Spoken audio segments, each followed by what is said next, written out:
coisas. A estrutura impressiona. A oração dos jogadores antes do Pega, treino papai. também. Pega. Emerson Forte Papai, que bonitinho. Que bonitinho, papai. O estádio onde joga tem capacidade para 11.000 pessoas. Pelo visto, ele também é muito querido por aqui.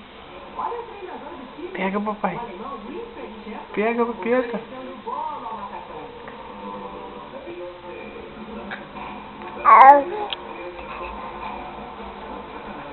Quem fez 7 gols em 6 jogos merece um troféu. Então pra minha mão assim.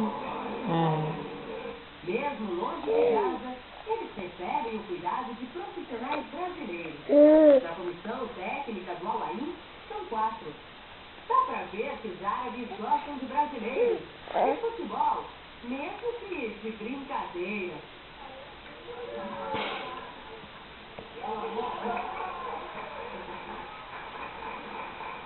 A paixão que une dois povos tão diferentes também desperta diferentes sentimentos em Emerson, que vive nos Emirados Árabes entre a razão e a emoção.